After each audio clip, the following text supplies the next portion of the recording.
अपने पिताजी के बनाए हुए संगठन को इस तरीके से बर्बाद कर चुका है, वो मेरे हिसाब से आगे भाजपा को भी बर्बाद कर देगा। तो भाजपा को तो मैं चेतावनी देना चाहता हूँ और हाथ जोड़ के बोलना चाहता हूँ, किसी भी तरीके से चाहे कुछ भी वो करे, चाहे माफ़ी मांगे, चाहे जो मर्जी करे, उसको भाजपा किसी भी तरीके से समर्थन ना करे। अयोध्या जाने से हमारे विधायकों को रोका गया, जबकि उन्होंने अपने लड़कों को अयोध्या भेजा। हमें ठाकरे के निवास पे जाने से मना किया जाता है, हमारी एंट्री उनके निवास पे नहीं है। तो ये किस चीज़ का घमंड है, किस चीज़ का अहंकार है? आप अहंकार में आके हनुमान चालीसा पढ़ने से रोके तो आज तो वरुण पुराण पढ़ना ही पड़ेगा। जिसने महिला का अपमान किया है उसका पूरा वंश खत्म हुआ है। हमारी शिवसेना अब क्या रूप लेती है? क्या उद्धव ठाकरे को भाजपा के साथ अब आ ही जाना चाहिए? जी बिल्कुल नहीं आना चाहिए। शिव सैनिकों ने एक दफ़ा फिर उद्धव ठाकरे की मुखालफत कर दी है।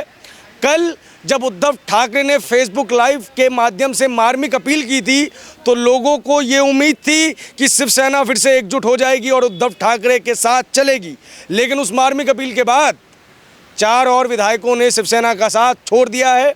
और दीपक, जो कि कल तक शिवसेना के साथ थे, उन्होंने ये कहा है कि हिंदुत्व की राह पर लौटे उद्धव ठाकरे, तब वो उद्धव ठाकरे के समर्थन में वापस आएंगे। मेरे साथ कुछ लोग हैं जिससे महाराष्ट्र में जो महासंकट, जो महाभारत मची हुई है, उन पर हम बात करेंगे। सोहन जी, क्या ऐसी वजह रही कि शिवसेना अपने छत्र को बचा नहीं पाई? उसके लिए मैं सिर्फ एक चीज़ कहना चाहूँगा, जो कि हमारे हिंदुत्व का एक बहुत अच्छा श्लोक है। यदा यदा ही धर्मस्य ग्लानि भवति भारत अभ्युत्थानम् अधर्मस्य तदात्मानं सुजाम्यहं परित्राणाय साधूनां विनाशाय दुष्कृता धर्म संस्थापनार्थाय संभवामि युगे युगे। जब जब हमारे देश में, हमारे विश्व में धर्म की हानि हुई है और समाज में धर्म के नाम पे लोगों के साथ अत्याचार हुआ है, तब तब विभूतियों के रूप में हिंदू धर्म में जैसे कहा गया है कि किसी ना किसी महान आत्मा का उदय हुआ है और उन्होंने उनका संहार किया है। यही जो संदेश है ये मैं उद्धव ठाकरे को देना चाहता हूँ कि जब उन्होंने महाराष्ट्र में हमारे जो संतों का वहाँ पे एक तरह से मौत के घाट उतारा गया था, पालघर का जो मामला था, आप सबको पता होगा, उसमें उन्होंने कहा था कि ये किसी धर्म विशेष का मामला नहीं है, लेकिन सत्य ये है कि उनको वहाँ पे गाड़ियाँ उनकी रुकवा के एक धर्म संप्रदाय ने उन्हें वहाँ पे हत्या करी थी। 3 लोगों की, 2 हमारे संत थे उसमें, संत समाज के, और एक उनका ड्राइवर था। उसके अलावा जब हमारी बहन कंगना रानौत का भी जो मामला आपको पता है कि उसको घर से, उनके घर के बाहर उन्होंने किस तरीके से तोड़फोड़ करी, और उसके बाद हनुमान चालीसा पढ़ने के लिए जो नवनीत राणा जी हैं उनको अपने जेल में डाला गया और उनके खिलाफ राजद्रोह का एक तरह से उन्होंने मुकदमा चलाया। तो बड़ी ही शर्म की बात है, जिनके पूर्वजों ने, बाला साहब ठाकरे ने हिंदुत्व के नाम पे अपनी सत्ता बनाई थी, उस साम्राज्य को इन्होंने बिल्कुल विलुप्त कर दिया है भारत से, और उन देश को एक संदेश दिया है। जब जब हमारे देश में धर्म की हानि हुई है, कोई ना कोई विभूति पैदा हुई है और उन्होंने ऐसे संहार किया है। ठीक है सोहन जी, मैं और आपके पास वापस आऊँगा। बन्ना जी, कंगना और नवनीत राणा 2 ऐसी मुखर महिलाएं जिन्होंने लगातार उद्धव ठाकरे के खिलाफ बोला और उसकी उन्हें सजा भी मिली।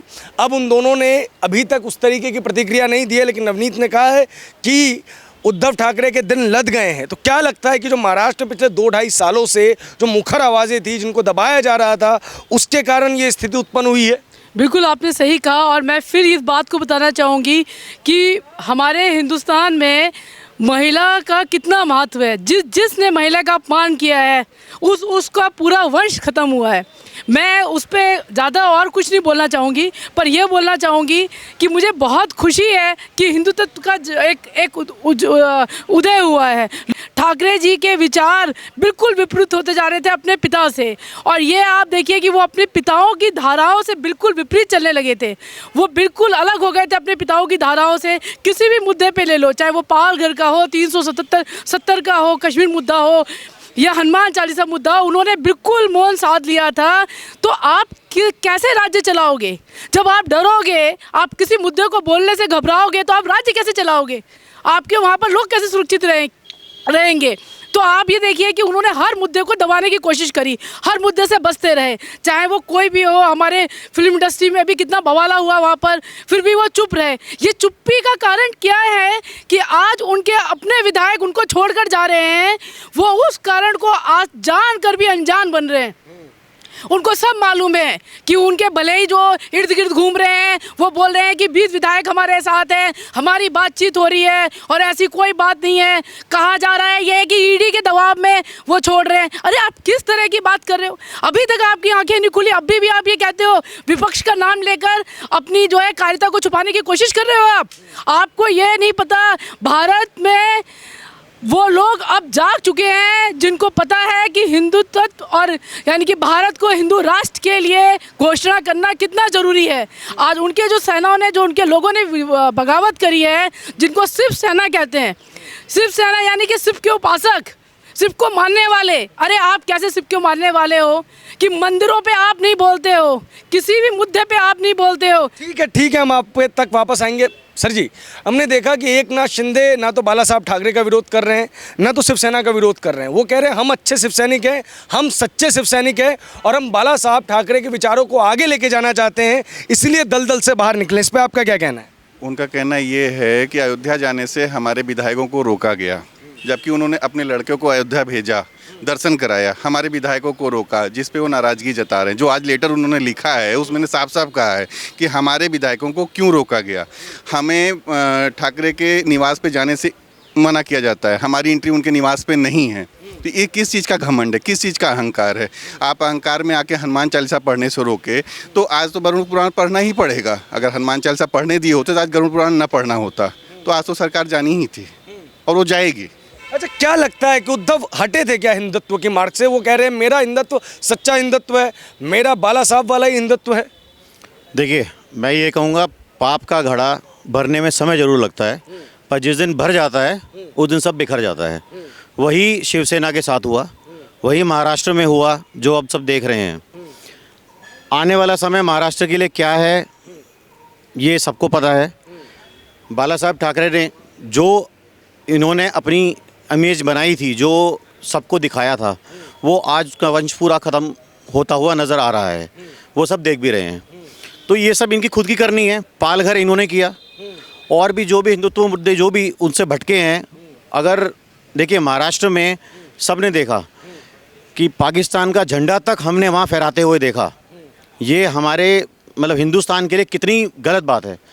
अगर कोई पाकिस्तान का झंडा हिंदुस्तान में फहराता है और उसका कोई विरोध नहीं करता है, महाराष्ट्र सरकार को विरोध करना चाहिए। अगर वो नहीं होता तो उससे ज़्यादा और क्या चाहिए, और क्या मतलब, और कब घड़ा भरेगा पाप का?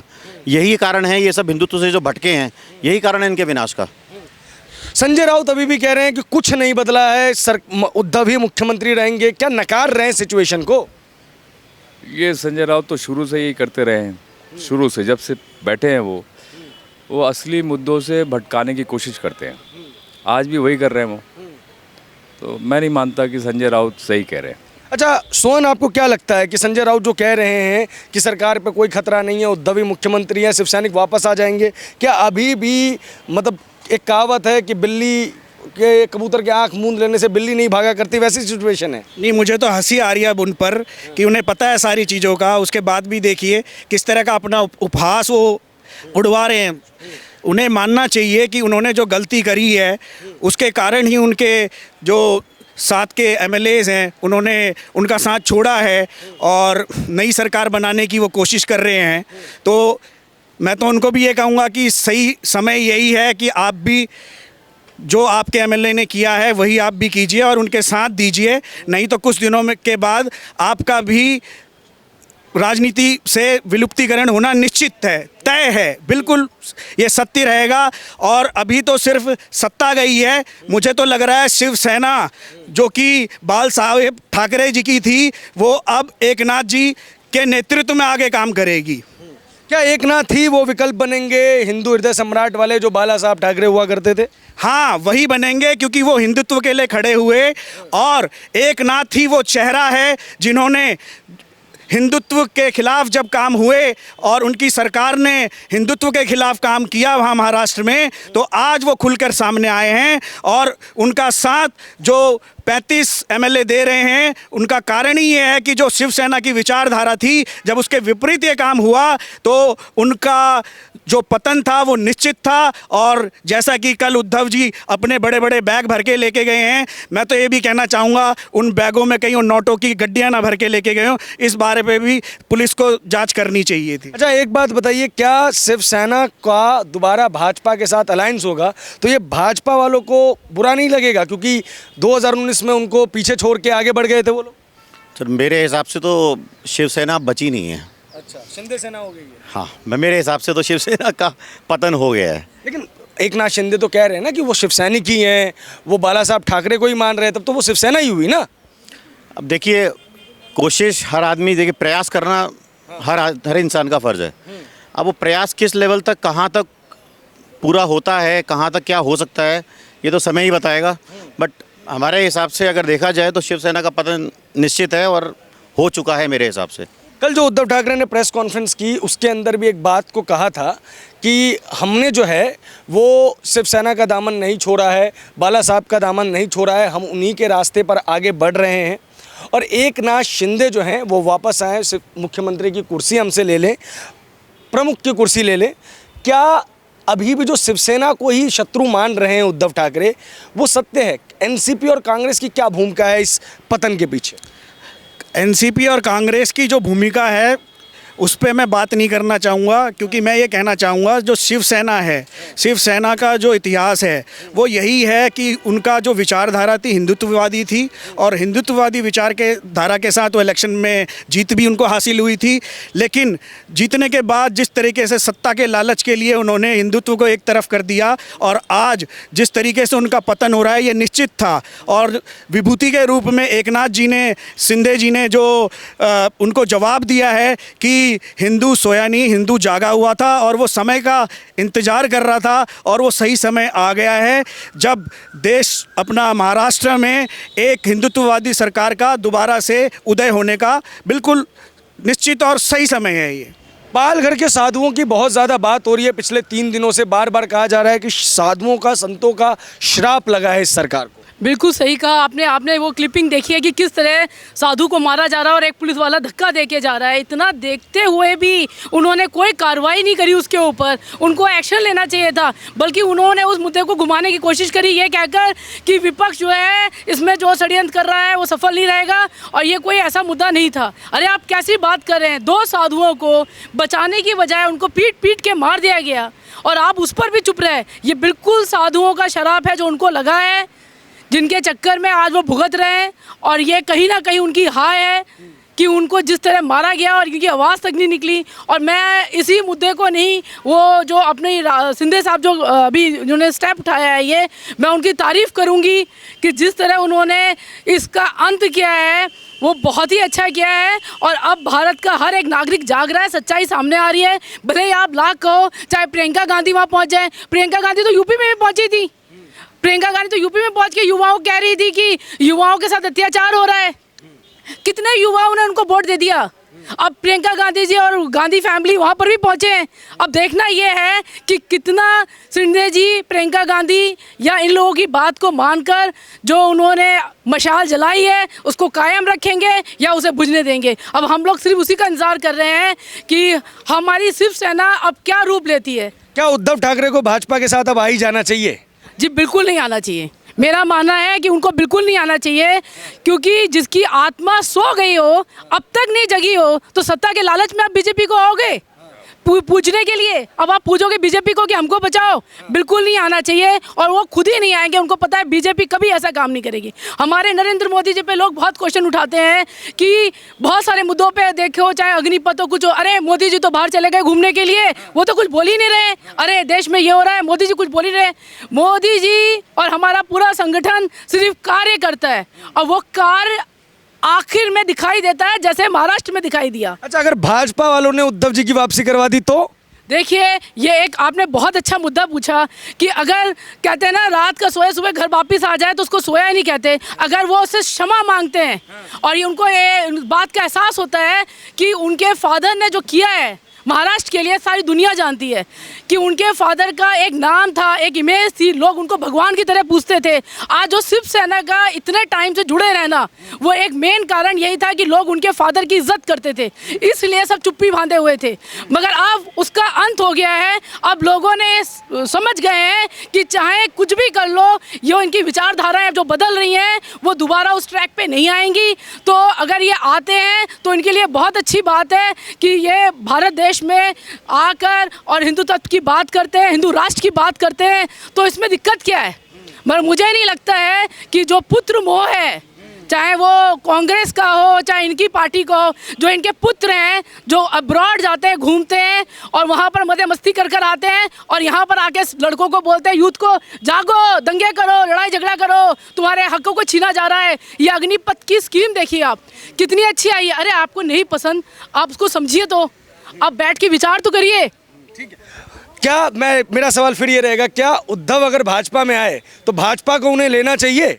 मेरे हिसाब से तो बिल्कुल नहीं लेना चाहिए, क्योंकि धोबी का कुत्ते वाली उसकी हालत है, ना घर का रहा है वो ना घाट का रहा है। क्योंकि जिस तरीके से उसने अभी किया है अपने पिताजी के, जो मैं तो कहता हूँ उसको पितृद्रोह भी लगा है एक तरह से, जो अपने पिताजी के बनाए हुए संगठन को इस तरीके से बर्बाद कर चुका है, वो मेरे हिसाब से आगे भाजपा को भी बर्बाद कर देगा। तो भाजपा को तो मैं चेतावनी देना चाहता हूँ और हाथ जोड़ के बोलना चाहता हूँ कि ये जो हिंदुओं का दिल जिस तरीके से इस उद्धव ठाकरे ने सरकार के विपरीत काम करके किया है, ऐसा किसी भी तरीके से, चाहे कुछ भी वो करे, चाहे माफ़ी मांगे, चाहे जो मर्जी करे, उसको भाजपा किसी भी तरीके से समर्थन ना करे और इसको जिस तरीके से इसके कार्य हैं उसकी सज़ा समय देगा। बहुत बहुत शुक्रिया आप सभी का हमसे बातचीत करने के लिए। इस वीडियो पर आपकी क्या प्रतिक्रिया है कमेंट बॉक्स में ज़रूर बताएं। कैमरे के पीछे आकाश, आप देख रहे हैं द राजधर्म।